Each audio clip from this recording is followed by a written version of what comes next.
One of the questions I get asked the most this time of year particularly, and I got some asked today, what day did Jesus die? How do we get the 3 days and the 3 nights? Turn with me, please, to the book of Amos, chapter 8. Amos gives a double prophecy, what we call a double prophecy. This prophecy has a future meaning for the end of the world, but it was partially fulfilled in Jesus' first coming. Look at verse 9 of Amos 8. It will come about, and that day, declares the Lord, that I shall make the sun go down at noon and make the earth dark in broad daylight. When Jesus died on the cross, the Gospels record it became dark. This could not have been an eclipse. Because it was Passover, it was therefore of necessity the opposite phase of the 28-day lunar cycle. Okay? The Jews followed a lunar calendar. They related this to everything. For ritual purposes, for menstrual purity, they related it to everything. For agriculture, everything. This 28-day month. And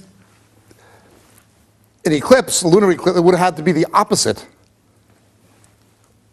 time of the month as Passover. Couldn't possibly be an eclipse. Solar eclipse or lunar eclipse. Behold, days are coming, declares the Lord. And it will happen that I will make the sun go down at noon. For ritual purposes, to this day, observant Jews do not count the day as 24 hours. They count the day based on the creation narrative in Genesis, or lehoshek, light to dark. If there's 1 hour of daylight, it's a day. If there's 10 hours of daylight, it's a day. 3 times in the Bible, 3 times, God interferes with time. We've pointed out before on other tapes that time is always calculated on the basis of planetary motion.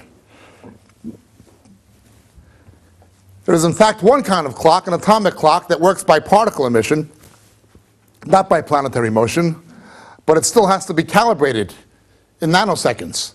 You still have to measure it by planetary motion because it's the only way to measure it. Time depends on planetary motion. 3 times God interferes with time. 1 time is in the story of Joshua. That day was not 24 hours.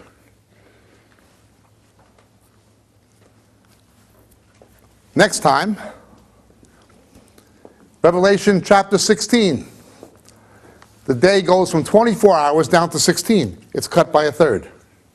16-hour day, not a 24-hour day. Okay. But in between Genesis and Revelation, we have the death of Jesus. Something happens when it gets dark. And so the Hebrews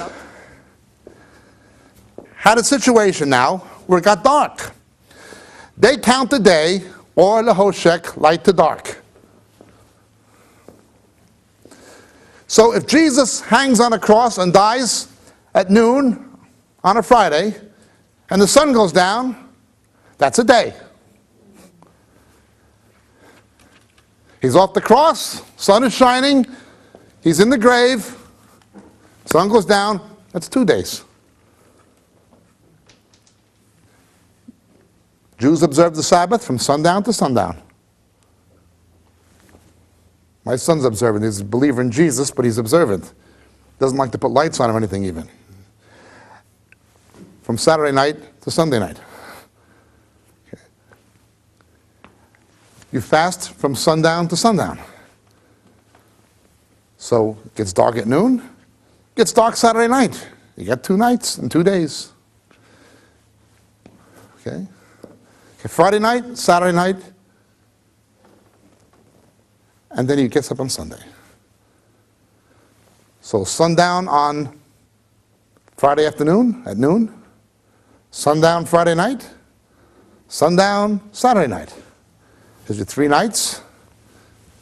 Friday, Friday afternoon